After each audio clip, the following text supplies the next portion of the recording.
സംസ്ഥാനത്ത് CPM രാഷ്ട്രീയത്തിൽ തെരഞ്ഞെടുപ്പ് ദിനത്തിൽ നേതാക്കളുടെ വിവാദ നീക്കങ്ങൾ ഉണ്ടാവുന്നത് ആദ്യത്തെ സംഭവമല്ല. EP ജയരാജനെ സംബന്ധിച്ച് രണ്ടാമത്തെ സംഭവം.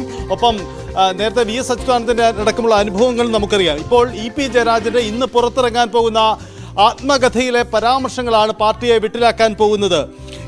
ആത്മകഥ കട്ടൻ ചായയും പരിപ്പുവടയും ഒരു കമ്മ്യൂണിസ്റ്റിന്റെ ജീവിതം, ഇതാണ് തലക്കെട്ടുള്ള DC ബുക്സ് പുറത്തിറക്കുന്ന ആത്മകഥ. ഈ ആത്മകഥയിലെ ചില പരാമർശങ്ങളാണ്. നമുക്കറിയാം EP ജയരാജൻ CPM നേതൃത്വവുമായി ഇടഞ്ഞ് അദ്ദേഹം CPMന്റെ പരിപാടിയിൽ നിന്ന് വിട്ടുനിൽക്കുന്ന സാഹചര്യത്തിലാണ് ഇപ്പോൾ മുന്നോട്ട് പോകുന്നത്. അദ്ദേഹം വ്യക്തമാക്കുന്നു, ഇടതുമുന്നണി കൺവീനർ സ്ഥാനത്ത് നിന്ന് താൻ പോവാൻ ഇടയായ കാര്യങ്ങളടക്കമുള്ള വിവാദ വിഷയങ്ങളിലാണ് നിലപാട് വ്യക്തമാക്കുന്നത്. പാർട്ടി തന്നെ കേൾക്കാൻ തയ്യാറായില്ല, പാർട്ടി തൻ്റെ വാദങ്ങൾ കേൾക്കാതെ നടപടിയെടുത്തു. ഒപ്പം രണ്ടാം പിണറായി സർക്കാർ ദുർബലമാണ്, ആദ്യ സർക്കാരിനൊപ്പം എത്താൻ കഴിയുന്നില്ല. സാന്റിയാഗോ മാർട്ടിൻ, VM രാധാകൃഷ്ണൻ തുടങ്ങി EP ജയരാജൻ അദ്ദേഹത്തിൻ്റെ രാഷ്ട്രീയ ജീവിതത്തിൽ കേട്ട വലിയ വിമർശനങ്ങൾക്കെല്ലാം പിന്നിൽ അതിന് പാർട്ടിയുടെ തീരുമാനമാണ്. പാർട്ടി അറിഞ്ഞുകൊണ്ടാണ്. സാന്റിയാഗോ മാർട്ടിൻ നമുക്കറിയാം, സാന്റിയാഗോ മാർട്ടിൻ ദേശാഭിമാനി ബോണ്ട് വിവാദ കേസിൽ ബോണ്ട് വാങ്ങിയതടക്കമുള്ള കാര്യങ്ങൾ പാർട്ടി അറിഞ്ഞുകൊണ്ടാണ്. പക്ഷേ പഴി കേൾക്കേണ്ടി വന്നത് താൻ. ഒപ്പം തന്നെ VM രാധാകൃഷ്ണൻ വിവാദത്തിലും പാർട്ടി അറിഞ്ഞുകൊണ്ടാണ് തീരുമാനങ്ങൾ ഉണ്ടായത്. പക്ഷേ തനിക്ക് വേറെ മാത്രം വിവാദങ്ങൾ ഉയർന്നു. വൈദേഹം റിസോർട്ട് ഏറ്റവും പ്രധാനപ്പെട്ട വിവാദമാണ്. അത് നേതാക്കൾക്ക് താമസിക്കുന്നതിന് വേണ്ടി ഉണ്ടാക്കിയതാണ്, തൻ്റെ വ്യവസായ താല്പര്യമല്ല എന്ന വാദമാണ് അദ്ദേഹം മുന്നോട്ട് വയ്ക്കുന്നത്. ഏറ്റവും പ്രധാനമായി വരുന്നത് പാലക്കാട്ടെ P സരിൻ്റെ സ്ഥാനാർത്ഥിത്വമാണ്. ആ സ്ഥാനാർത്ഥിത്വത്തെയും തള്ളി EP നിലപാടെടുക്കുന്നു എന്ന സാഹചര്യമാണ്. അതായത് P സരിൻ്റെ സ്ഥാനാർത്ഥിത്വം ശരിയാണോ എന്ന കാര്യം കാലം തെളിയിക്കട്ടെ. പുതിയ സാഹചര്യങ്ങൾ മാറി വരികയാണ്. ഇതിൽ വളരെ ജാഗ്രതയോടെ നിലപാടെടുത്ത് മുന്നോട്ട് പോകണം എന്നതടക്കമുള്ള വിമർശനങ്ങളുണ്ട്. എന്തായാലും ഈ പുസ്തകത്തിൻ്റെ കൂടുതൽ ഉള്ളടക്കത്തിൻ്റെ വിശദാംശങ്ങൾ പുറത്തു വരേണ്ടതുണ്ട്. സ്ഥാനമാനങ്ങൾക്കായി വരുന്നവർ വയ്യാവേലിയാണ്. P സരിനെതിരെ രൂക്ഷ വിമർശനമാണ് EP പറയുന്നത്. അതായത് P സരിൻ സ്ഥാനമാനങ്ങൾക്ക് വേണ്ടി പാർട്ടിയിലേക്ക് വരുന്നു, അതുകൊണ്ട് അത് ശരിയാകുമോ എന്നത് കാലം തെളിയിക്കണമെന്നതാണ്. ഇവർ വയ്യാവേലികളായി മാറുന്നു എന്നതാണ് EP ചൂണ്ടിക്കാട്ടുന്നത്.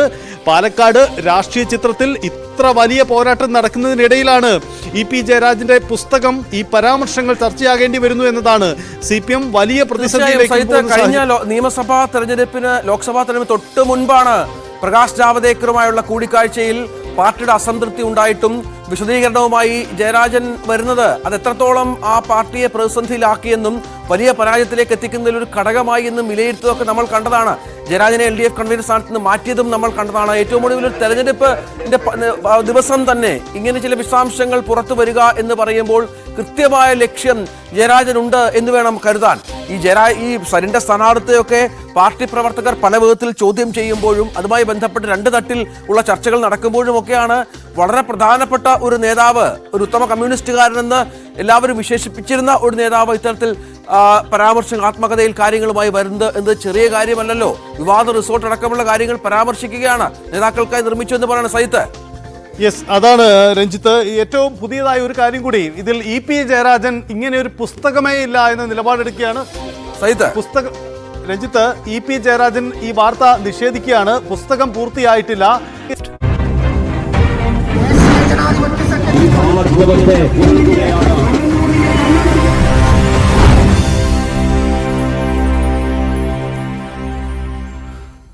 ഉപതെരഞ്ഞെടുപ്പ് വിശേഷങ്ങൾ തുടരുകയാണ്. KP, ഈ തെരഞ്ഞെടുപ്പ് ദിവസം ഇത്രയധികം വാർത്തയുണ്ടാവും നമ്മൾ ഒരിക്കലും പ്രതീക്ഷിച്ചില്ല. പ്രധാനമായും EP പൊട്ടിച്ച ബോംബ്, അത് നമ്മൾ പോലും ഈ വാർത്താ അപ്ഡേഷൻ, അതായത് തെരഞ്ഞെടുപ്പിന്റെ ഏറ്റവും പുതിയ വിവരങ്ങൾ, വോട്ടെടുപ്പ് ശതമാനം, അത്തരം വാർത്തകളാണല്ലോ പ്രേക്ഷകരിലേക്ക് എത്തിക്കേണ്ടത് എന്ന തയ്യാറെടുപ്പിലാണ് നിന്നത്. പൊന്നാനി കേസ് റദ്ദാക്കുന്നു, EP-യുടെ വാർത്ത വരുന്നു, പ്രശാന്ത് മാധ്യമങ്ങളെ കാണുന്നു.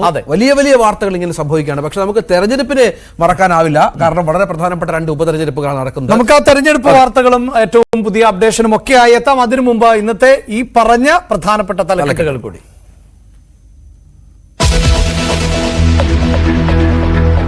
PV അൻവർ ഉന്നയിച്ച പൊന്നാനിയിലെ പീഡന കഥ പൊളിച്ച് ഹൈക്കോടതി. പോലീസ് ഉദ്യോഗസ്ഥർക്കെതിരെ വീട്ടമ്മ നൽകിയ പീഡന കേസ് റദ്ദാക്കി. SP സുജിത് ദാസിനും DYSP VV ബെന്നിക്കും ആശ്വാസം. കേസ് കെട്ടിച്ചമച്ചത് അഗസ്റ്റിൻ സഹോദരന്മാരെന്ന് സംശയിക്കുന്നതായി ശോഭാ സുരേന്ദ്രൻ. ബന്ധപ്പെട്ടുകൊണ്ട് ഈ കേസിനകത്ത് ഒക്കെ വ്യക്തമായിട്ടുള്ള കൈയുണ്ട് എന്ന് ഞാൻ പറയുകയും എന്റെ മാനനഷ്ട കേസുമായി ബന്ധപ്പെട്ടുകൊണ്ട് എന്റെ കയ്യിലുള്ള രേഖകൾ കോടതിയിൽ സമർപ്പിക്കാൻ നിൽക്കുന്നത് കൊണ്ട് മാത്രം ഞാൻ ഇതിനെക്കുറിച്ച് കൂടുതൽ പറയുന്നില്ല.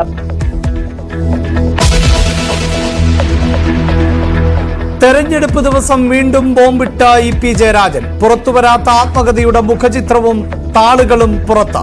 ഉള്ളടക്കം കടുത്ത CPIM വിമർശനത്തോടെ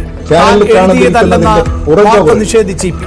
ഞാൻ ഇന്ന് അപ്പൊ കാണുകയാണ് എങ്ങനെയാണ് ഇങ്ങനെ മാനിക്കുലേറ്റ് ചെയ്ത് സംഭവങ്ങൾ സൃഷ്ടിക്കുന്നത്. പുസ്തകം ഉണ്ട് എന്ന് DC ബുക്സ് പുറത്തിറക്കുന്നത് മാറ്റിവെച്ചു.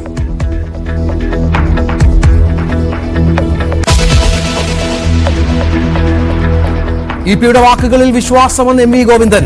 മാധ്യമങ്ങൾ തോന്നിയാസ വാർത്ത ഉണ്ടാക്കുന്നുവെന്നും ആരോപണം. വിവാദം കുതന്ത്രമെന്ന് K രാധാകൃഷ്ണൻ. ഇ പി പറയുന്നതേ വിശ്വസിക്കാൻ കഴിയൂവെന്ന് VN വാസവൻ. ഇ പി പേടിക്കേണ്ടെന്ന് BJP.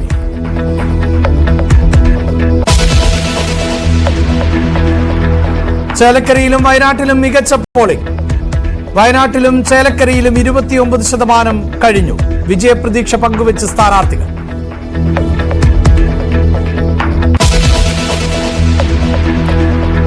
സസ്പെൻഷനിലായിട്ടും Facebook പോസ്റ്റുമായി N Prashant. Kamco ജീവനക്കാർ മാതൃഭൂമി പത്രം കത്തിക്കുന്ന ദൃശ്യങ്ങൾ പോസ്റ്റിൽ. അമരത്തില്ലെങ്കിലും കരയിലിരുന്ന് ഒപ്പമുണ്ടെന്ന് കാംകോ ജീവനക്കാരോട് പ്രശാന്ത്.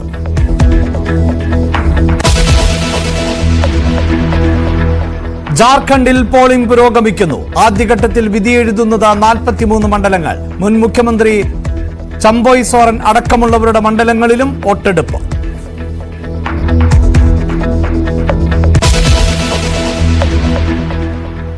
അഞ്ചു മണിക്കൂർ പിന്നിടുകയാണ് വോട്ടെടുപ്പ് ആരംഭിച്ചിട്ട്. ഇതുവരെ കാര്യമായ തടസ്സമൊന്നും റിപ്പോർട്ട് ചെയ്തിട്ടില്ല. പക്ഷേ കാര്യമായി തന്നെ വയനാട്ടിലും ചേലക്കരയിലും വലിയ പോളിംഗ് രേഖപ്പെടുത്തുന്നുണ്ട്. 11:30 വരെയുള്ള കണക്കുകൾ പ്രകാരം ഏതാണ്ട് 30%-ലേക്ക് പോളിംഗ് പെർസെന്റ് എത്തിക്കഴിഞ്ഞു എന്നുള്ളതാണ്. ചേലക്കരയിൽ അത് 29.24 ഔദ്യോഗിക കണക്ക്. വയനാട്ടിൽ 27.43. ഇത് വർദ്ധിച്ചിട്ടുണ്ട് അല്ലെ. പ്രധാനപ്പെട്ട സ്ഥാനാർത്ഥികളൊക്കെ വോട്ടും രേഖപ്പെടുത്തി. ഇപ്പോഴും പല ബൂത്തുകളിലും വോട്ടർമാരുടെ നീണ്ട നിര കാണാം. ചേലക്കരയിൽ ഇതുവരെയുള്ള കണക്ക് പ്രകാരം പോളിംഗ് ശതമാനത്തിൽ നേരിയ വർധനവുണ്ട് എന്നാണ് കണക്ക് അല്ലെ. വാർത്തയുടെ വിശദാംശങ്ങളുമായി നമുക്ക് ആദ്യം MG മിഥുനിലേക്ക് തന്നെയാണ് പോകുന്നത്. ചേലക്കര ടൗണിലാണ്. ഒപ്പം വിവിയനും ഡാൻ കുര്യനും, അതായത് CV അനുമോദ് അടക്കമുള്ളവർ. നമ്മൾ നേരത്തെ സൂചിപ്പിച്ചതുപോലെ മറ്റു വാർത്തകളിലേക്ക് പോകേണ്ടി വന്നു. പക്ഷേ ഈ മണിക്കൂറിൽ ഇനി കൂടുതൽ തെരഞ്ഞെടുപ്പ് വാർത്തകളിലേക്ക് തന്നെ തിരികെ എത്തുമ്പോൾ ആദ്യം മിഥുനിലേക്ക്. മിഥുനുള്ളത് ചേലക്കര ടൗണിലാണ് എന്നാണ് മനസ്സിലാകുന്നത്. ചേലക്കര ടൗണിൽ തന്നെയാണല്ലോ അല്ലേ മിഥുൻ? സാധാരണ എനിക്ക് തോന്നുന്നു ഈ ഒരു 12 മണി മുതൽ ഒരു 3 മണി വരെ അല്പം മന്ദഗതിയിലായിരിക്കും. കാരണം ഉച്ചയൂണിന്റെ ഒക്കെ ഒരു സമയം, പിന്നെ ഊണിന് ശേഷം വരാം. വെയില് അങ്ങനെയൊക്കെയുള്ള ഒരു സാഹചര്യമുണ്ട്. എന്താണിപ്പോൾ അവിടെ അങ്ങനെ ഒരു മാന്യം കാണുന്നുണ്ടോ മിഥുൻ?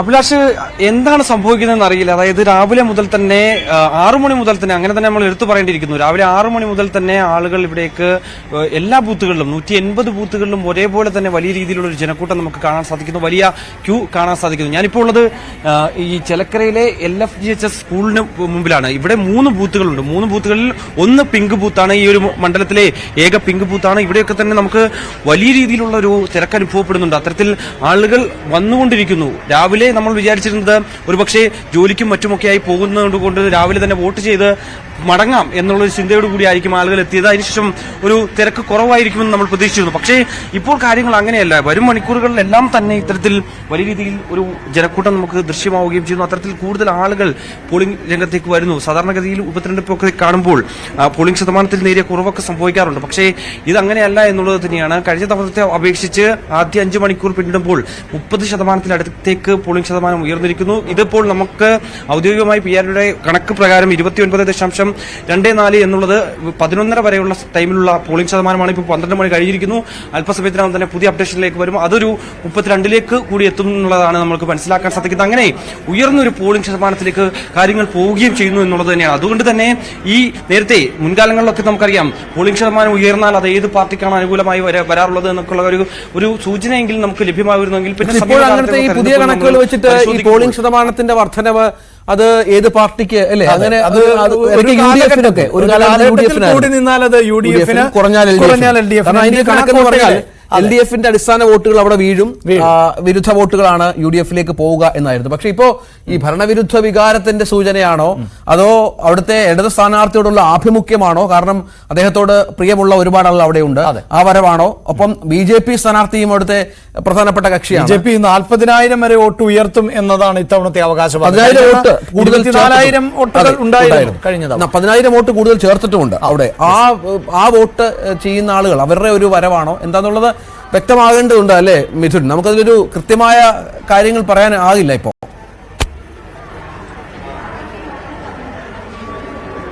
തീർച്ചയായും അങ്ങനെ തന്നെയാണ്. കാരണം വലിയ രീതിയിൽ തിരക്കനുഭവപ്പെടുന്നുണ്ട് എന്നുള്ളത് തന്നെയാണ്. 2,13,133 പേരാണ് വോട്ട് ചെയ്യാൻ എത്തുന്നത്. ഇതിൽ ഏകദേശം ഒരു 1.5 ലക്ഷത്തിൽ മുകളിലേക്ക് ആളുകൾ ഇത്തവണ വോട്ട് രേഖപ്പെടുത്തുമെന്നൊരു കണക്കുകൂട്ടലാണ് പാർട്ടികളുള്ളത്, മുന്നണികളുള്ളത് എന്നുള്ളത് തന്നെയാണ്. പക്ഷേ ഒരുപക്ഷെ കഴിഞ്ഞ തവണ 77.32% ഇവിടുത്തെ പോളിംഗ് ശതമാനം രേഖപ്പെടുത്തിയതെങ്കിൽ ഒരുപക്ഷെ അതിന് മുകളിലേക്ക് പോകുമെന്നാണ് നമുക്ക് ഈ ഒരു തിരക്കിലൂടെയും അല്ലെങ്കിൽ ഇപ്പോഴുണ്ടാകുന്ന ഈ ഒരു ഉയർന്ന പോളിംഗ് ശതമാനത്തിലൂടെയും മനസ്സിലാക്കാൻ സാധിക്കുന്നത്.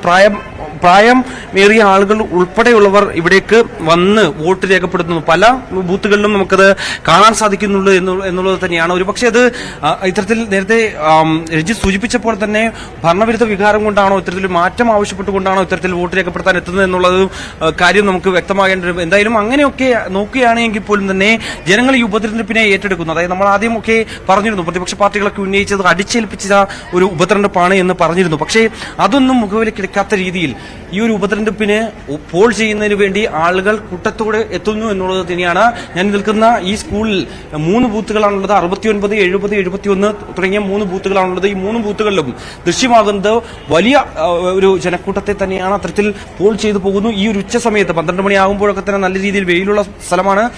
ചിലക്കരെ സംബന്ധിച്ച് നല്ല ചൂട് അനുഭവപ്പെടുന്ന മേഖലയാണ്. ആ സമയത്ത് കൂടിയും വലിയ രീതിയിൽ ആളുകൾ പോൾ ചെയ്യാൻ എത്തുന്നു. അത് നമുക്കറിയാം. നേരത്തെ സൂചിപ്പിച്ചതുപോലെ തന്നെ LDF സ്ഥാനാർത്ഥി 2016 മുതൽ 2021 മുതൽ ഇവിടെ വിജയിച്ചു കയറിയ ഒരു വ്യക്തിയാണ്. അദ്ദേഹത്തിന്റെ ഒരു വ്യക്തിപ്രഭാവം മൂലമാണോ അല്ലെങ്കിൽ മാറ്റത്തിന് വേണ്ടി ഒരു വോട്ട് ചോദിക്കുന്ന UDF സ്ഥാനാർത്ഥി രമ്യ ഹരിദാസിനൊപ്പമാണോ അതോ ഇത് രണ്ടുപേർക്കുമെതിരെ ബാലേട്ടനൊരു വോട്ട് എന്ന രീതിയിൽ ചിലക്കരയുടെ ബാലേട്ടൻ എന്ന ലേബലിലാണ് BJP സ്ഥാനാർത്ഥിയെ രംഗത്തിറക്കിയത്. അദ്ദേഹത്തിന്റെ ഒരു വ്യക്തിപ്രഭാവമാണോ എന്നടക്കമുള്ള കാര്യങ്ങൾ നമുക്ക് കണ്ടറിയേണ്ടിയിരിക്കുന്നു. എന്തായാലും വലിയ ഒരു തിരക്ക് ആണ്. അത് ആർക്ക് അനുകൂലമാകുമെന്ന് കണ്ടറിയേണ്ടിയിരിക്കുന്നു. എന്തായാലും ആദ്യഘട്ടത്തിൽ വലിയ ഉയർന്ന പോളിംഗ് ശതമാനത്തിൽ 12 മണിക്ക് ഒരു ബൂത്തിൽ നിന്നുള്ള ദൃശ്യമാണിത്. സാധാരണ രാവിലെ ഒരു 9 മണിക്കൊക്കെ കാണാറുള്ളത് അതെ വൈകുന്നേരങ്ങളിൽ കാണുന്ന ഒരു ക്യൂ ആണെങ്കിൽ. അതോടൊപ്പം ഡാൻ കുര്യൻ ഇപ്പോൾ ഒരു അപ്ഡേഷൻ നടത്തുന്നുണ്ട്. അത് വയനാട്ടിൽ നിന്നുള്ള പോളിംഗ് ശതമാനം ഉയർന്നിരിക്കുന്നു എന്നുള്ളതാണ്.